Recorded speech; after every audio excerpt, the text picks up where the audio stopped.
Hi. We're going to be talking about violence and sexual violence in this series. There's also some strong language. Please take care while listening.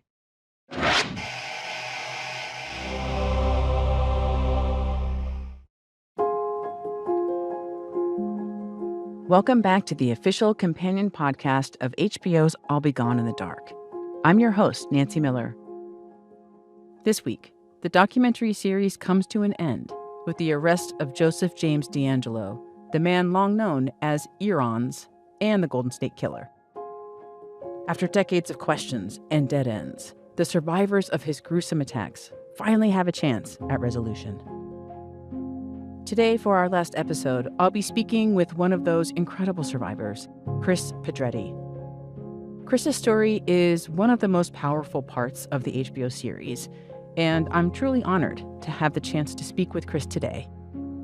We'll talk about how she created a space for other survivors to come together and what it was like for her to confront DeAngelo at his hearing this past June. But first, let's check in with the filmmakers Liz Garbus and Elizabeth Wolff about how the Golden State Killer's capture changed the shape of this documentary.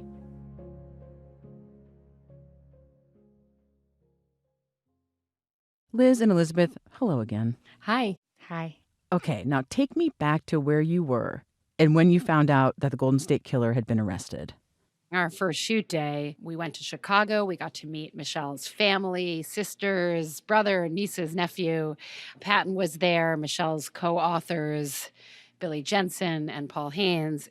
Went home to the hotel after a late night of shooting and a couple drinks with the family, and woke up in the morning to text messages that there was a suspect in custody. Oh, my God. And that was a crazy moment of, oh, my God. We're all trying to get to an airport, trying to convene in New York.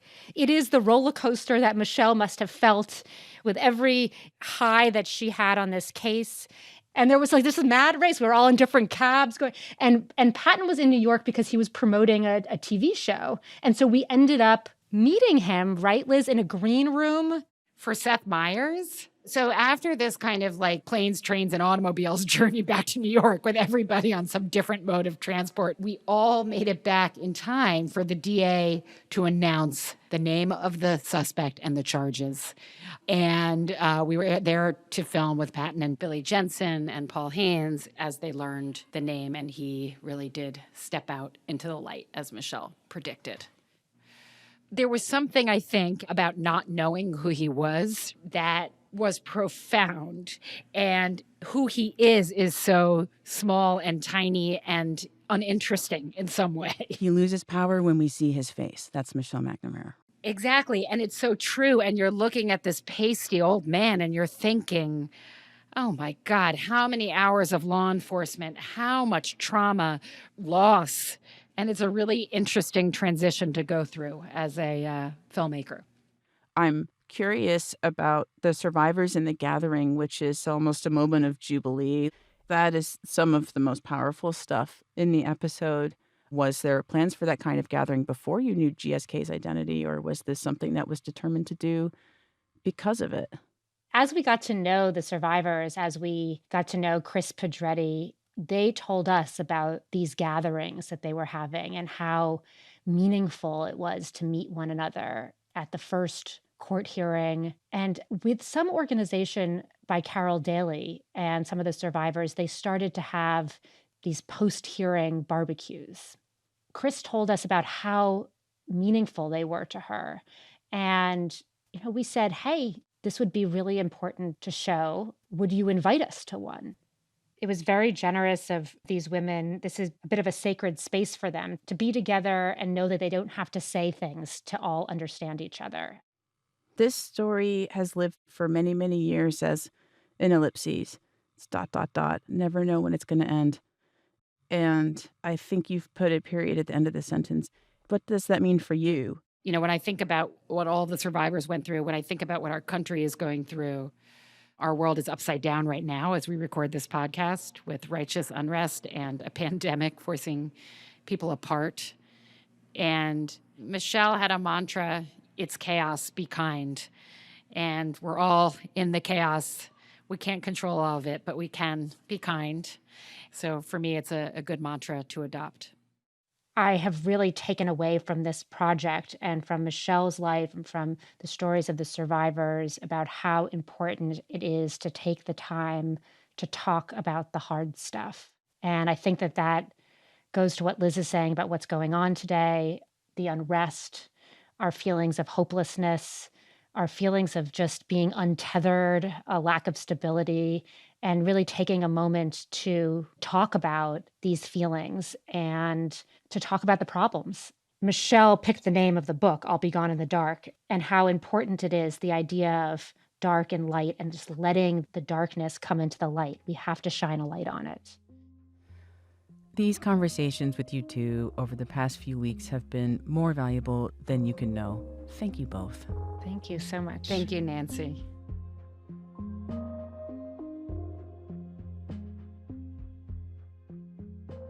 As we see in the documentary, a few days before Christmas in 1976, Kris Pedretti, who had recently turned 15, was home alone playing the piano when the Golden State Killer attacked her.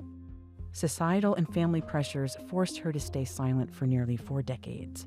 But thankfully, that changed when Kris started telling her story in 2018. I'm so pleased to share my conversation with Kris Pedretti about her experience and what things have been like in the aftermath of D'Angelo's arrest. Kris, I find it momentous that you are the final interview for this series, and I can't tell you how grateful I am to have the opportunity to speak with you. Thank you. There is so much for us to cover, and I am really eager to find out what it was like to be in that courtroom/ballroom in Sacramento for D'Angelo's hearing back in June. And we're definitely going to get there, but I wanted to take a quick step back.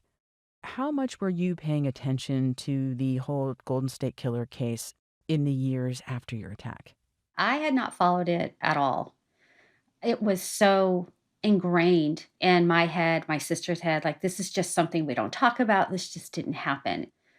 So I just took it out, like it just didn't exist anymore. So for about 40 years, you avoid the whole case, the updates, the lulls, but then in 2016, that changed. What happened? That is when the FBI sent out a letter to all of us saying they were going to publicize this case again, hoping to find him. He would be on billboards and there would be media. And that was really the first time it popped back into my head consciously. That was really upsetting for me. I got really angry. Why are you marketing this? Like, this is insane. The guy's dead. So if your true purpose is that you think he's alive, you better have leads. Do not do this just so you can rip my Band-Aid off. I remember saying that and put me in hell all over again for nothing. Now I can't drive down that freeway where his picture's going to be. I don't understand any of you. And it was pretty forthright. And they were very kind. They wrote me back. They talked to me. It's okay. We really earnestly want to catch him. I did apologize, but I just don't know if they realized how hurtful and traumatic that is to get just this letter out of the blue saying, oh, he's going to be on billboards in your city as you drive by, so don't be alarmed. Yeah, I was alarmed. Knowing what was coming with the publicity of the case, is this when you started considering speaking out about the attack? No, didn't tell anyone about it. Just threw it away. Didn't talk to my sister. I don't want this in my life. So that was it. You were specifically directed by your family or your father to not talk about this because you tried. Yeah, I was still 15 and I was on the phone and I remember telling my friend what had happened. And honestly, I don't even think I realized what happened. I just told her I had been raped. Well, my dad was on the other line without me knowing, and he was furious. I got yelled at and told never to do that, and he changed our number. My parents didn't even tell their own family. I don't know why. I don't know. Now that I'm older, I could see that they were protecting me, but it didn't come across that way. I really couldn't make any sense of why this thing happened to me, and now I don't have any friends anymore. I can't talk about it. I'm definitely not the same person I was the day before. It was a confusing years. I'm talking about it now safely because both of my parents have passed on. I think if they were still alive, I probably wouldn't be talking about it. That definitely correlates with Michelle McNamara and how she was able to write freely in her book about some incidences in her life because her mother was deceased, and she felt at once sort of liberated. Yeah. And at the same time, wishing that her mother was there to appreciate what she was trying to communicate. I can relate to that. And it seems like you were putting a big spotlight or a big blast of sunlight to get rid of that shame. Yeah, that shame is gone. I felt the shame without knowing it was shame. I did not identify that feeling as shame. I just knew it was something to not talk about. And the few times that I did talk about it, I would be reading the person across from me to see how they were taking it. Not everybody wants to hear your story, so I understand that. But that's different than thinking nobody wants to hear your story. In 2018, you come across a newspaper article about the East Area Rapist, and it includes a photograph of Jane Carson Sandler, who's one of his survivors. She tells her story, and it really has an impact on you. Mm-hmm. Can you tell me more about what that was like? Remember, you weren't supposed to talk about this. So here's this woman with her picture, and it was a whole big old story. And I was honestly dumbfounded. Everyone knows that you're not supposed to do this because to me, that's what I had thought for years and decades. And I don't know, it just struck me. And just so I understand, seeing Jane's photo made such an impression on you that you end up writing to the newspaper's editor for her info. Then when you two are finally put in touch, she shares info from your own case file that you'd never seen before on what happened that night. And then that's what helps you start processing your attack. Is that right? That's right. So it's actually a beautiful story. She called me and she said, do you want to hear your story? Because I think I probably said, yeah, I don't remember a whole lot of it. And so she's reading me my story. And then she referred me to another survivor, Margaret. And she and I were close in age. She was 13 and I was 15 when it happened. Margaret says, oh, Carol Daly was so amazing, wasn't she? And I said, I don't know Carol Daly. Carol Daly wasn't at my attack. So for anyone who needs a quick reminder, Carol Daly is one of the original detectives on the East Area Rapist cases, and she's also the only woman on that team at the time. Mm-hmm. And then Carol reached out to me after Margaret reached out to her and said, can I come over? And oh my gosh, Carol Daly is going to come to my house. I was so nervous. I was like bumping into walls. And I called my sister and my husband came home from work and we all met with Carol. She is badass and the kindest woman you'll ever meet. She brought my police report and she said, I don't know exactly why I'm here because we don't know each other. She says, but I knew I had to be here and I want to be here. She left the police report and I decided to read it with my sister and my husband. Neither one of them knew the details. My sister only knew what she had read on the internet because she knew not to talk to me about it because we weren't allowed. And she's in her late 50s, I'm in my mid 50s, and we're still obeying those rules. Wow. So it was mind blowing. Then it was that freedom, like, wait, I can talk about this. This isn't something that has to be guarded anymore. And after that, it was kind of emotional. Then I told my kids because we hadn't talked about that either. And I felt empowered. And here's the best part. 3 weeks later, he was caught. Wow. So had I got that news that he had been arrested without this escalation of understanding more and learning, honestly, I don't know what I would have done. So did D'Angelo's arrest feel gratifying, like a resolution for you? Well, it wasn't immediate. I was very happy with him being dead. I had no problem with that sucker being gone. And I was actually on a business trip in LA. So I was by myself. It was like 6 a.m. and I started getting calls saying he'd been caught. And it threw me back all the way to the day I got raped. It's kind of like that was the point where the healing began. But I had to go through all of those reactions. So no, I was numb. I couldn't talk. My husband said, Kris, I can't hear you. And I was nodding my head. He's like, I can't see you.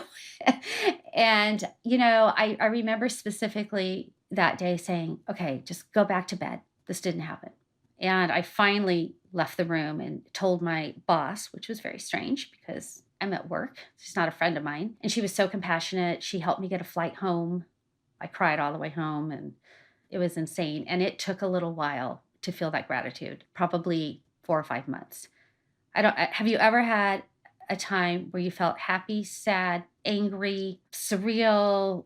When you feel them all at once, you can't define them. So happy, it was not. Angry, it was not. Like, it was everything all smushed into one. And it took a while for me to even get to the point where, okay, this really happened. This person has a face. And what if I know him? And so waiting for that press conference to see, that was agonizing. There was a time for about 3 years that he and I lived 2 minutes apart from each other. And when I heard that, I was like, oh my God, like, was he behind me at McDonald's? Do we shop the same grocery store? So he was right in my world. Then I began therapy. Yeah. The best therapy oh my gosh, she was amazing. And I met other victims, and we started our own support groups. And it's been a 2-year journey, but I'm really happy where I'm at right now. And I am happy he's caught, by the way. You started a Facebook support group, is that right? A private support group? Mm-hmm. It's called Sexual Assault Survivors. It's time to tell your story. I even got a message right before coming on with you that she said, and I was like, oh my gosh, this is the best when I hear this. I have been holding my story in for so long. It's time for me to tell it. I'm going to tell it. It's healing for them, but it's a give and take. Selfishly, I'll be honest, it's continued healing for me. I think something that has really resonated with me with this series is just how there is a widespread culture and societal issue with sexual assault and rape. And so that means that almost everyone you know has been touched by it in some way. That's right. And so when someone is interested in being a supporter, what does that mean for you? To be a supporter is someone that can be there for me. If I want to talk, if I don't want to talk, it's very validating for me when somebody has a question. How did you get by? Or what's it like now? Or, how can I be a better friend for you? They're very supportive questions. And I think that sometimes supporters don't actively support because they also have sort of been told through our own culture that leave it alone. This is a no touch. It's uncomfortable. And she's a brave woman. You go, girl, and move on. But as any victim knows, this journey doesn't really end. It just evolves. Something that I have thought a lot about since I saw your interview in the series is you say something to the effect of like, I will always wonder what my life would have been like if this hadn't happened. Mm-hmm. What does that mean?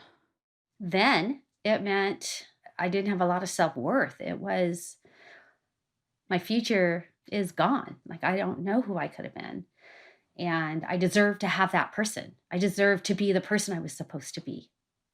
And he took that from me. December 17th, I was just a regular old kid, right? Going to school, records, shopping, December 18th, I'm mentally preparing myself to die because that's what I thought was going to happen. And then December 19th, I was still alive, but I had died. A big part of me had died. And I think for years, 40 years, failed marriages, I couldn't keep a job, I just kept quitting, and I was successful. Nobody knew this had happened. I just kept getting better job offers, but that wasn't really why I was leaving. I just couldn't get too comfortable in one place.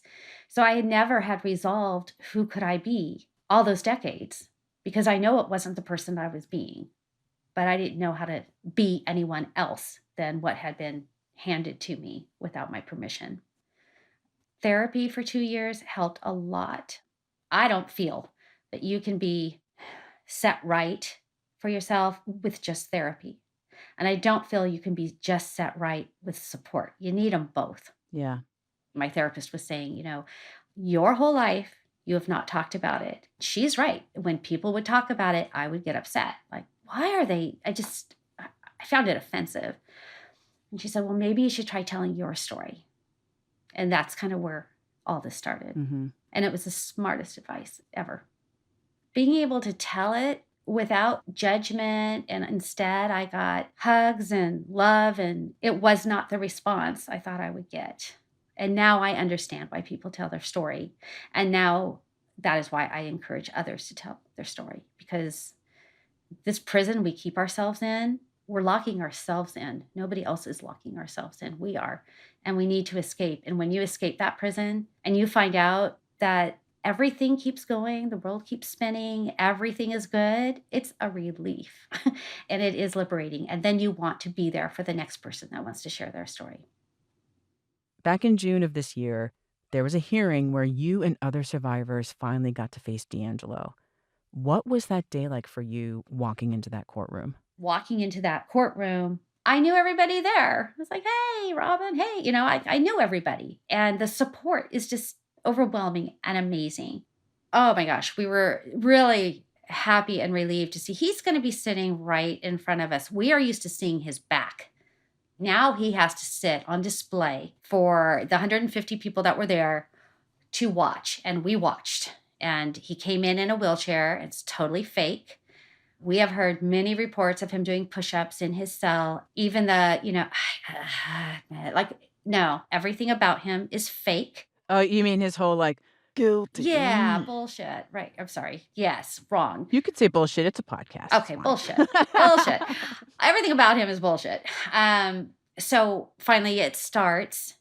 It was hard. It was hard hearing the details, to sit and listen to the heartbreaking details of my friends and my friends' parents or mother or father who was killed. It was relentless. It was one after the next, after the next, after the next. I think there was 88 counts, right? So it took all day. It was hard. And there was a lot of love for these people and just a renewed hatred of this man as he sits up there helpless, and we all know he's faking it, while we all listen to all the things that he did. And my only fear about that whole day is that DeAngelo is sitting up there getting off on this. Mm-hmm. Or when he went back to his concrete bed that night, is that what he thought about, were these trophies to him? Mm-hmm. So there's this incredibly powerful moment during the hearing, and it's when the court read out the different counts against DeAngelo, and each survivor decided to stand up and identify themselves as their case files were read. And when Jane Carson Sandler stood, she gave a thumbs up to a certain detail. Yeah. And everyone applauded. Can you tell me more about this moment and what it was like for you in the room? I had asked our victim's advocate if we could stand, because they said they were going to call us Jane Doe, and we're not Jane Does. We have names. We are not going to show this world that we're afraid. We're not. Why don't you take a look at us, DeAngelo? Because we're over here on this side of the room. So when she got up, it was when they read the comment that he had a little penis, and she did her thumbs up when all of us just started laughing at him. I want to make that clear, at him. And if that did not bring him some humiliation, yes, I don't know what would, but that is why we were laughing. We were just kind of right on. Yeah, because one might think that a serial rapist's worst nightmare is to have more than 50 women mocking and pointing and laughing at him. Yeah, and that must exactly. have been particularly gratifying in an otherwise kind of one-way experience. Yeah, it was perfect. It was good, and it was probably the first non-somber moment. It was pretty awesome. I think that's what's been nice about seeing the coverage is that I've seen others who are speaking openly, and it helps diminish his presence. Mm-hmm. His fame is over. It's important for people to see that even people like him will get caught. And even people like him do not have the power to take over anybody's life. You don't get this power. We got it back. That's the thing. We got it back. In August, there will be another hearing. And this time, you and the other survivors will get to speak about your experiences and even address DeAngelo directly. How are you feeling about that? People say, oh, you were so brave to go to this hearing. I'm like, no. The impact statement is going to be an act of bravery, I think. That's going to be really bearing our soul. He's going to act like he can't hear us. I get it, but he can hear. It's going to be my one opportunity to share with him how he didn't accomplish what he hoped to. I'm thriving. I'm doing great. And I do think I have a purpose in life now. I do feel like I've kind of found my calling, and I'm at peace. I really am at peace.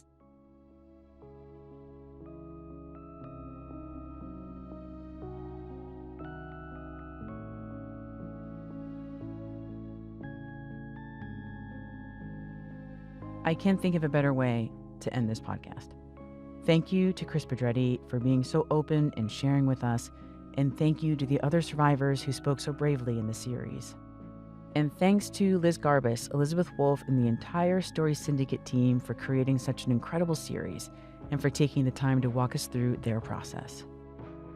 And lastly, thanks to everyone who's been listening at home these past few weeks. While our companion show is over, we're not completely done yet. Stay tuned for a special bonus episode exploring the case that started it all for Michelle McNamara, the unsolved murder of Kathy Lombardo. Coming to you soon. Stay subscribed so you don't miss it. I'm Nancy Miller. This podcast was produced by HBO in conjunction with Pineapple Street Studios. Our team at Pineapple Street Studios includes executive producers Jenna Weiss-Berman, Max Linsky, and Barry Finkel. Our managing producer is Gabrielle Lewis. This episode's lead producer is Emmanuel Hapsis. Our associate producer is Janelle Anderson. Our researcher is Melissa Slaughter. And our editors are Maddie Sprung-Kaiser and Joel Lovell. Our engineer is Noriko Okabe. Original music by Andrew Epen of Basement Crafts. And special thanks to Greg Beaton at Tangelo Grove Studios for engineering help throughout the series. If you like the show and you have a minute, you can review and rate this podcast via Apple Podcasts, Spotify, or anywhere else you might get your podcasts. It really helps people find the show. You can also stream it on HBO and HBO Max.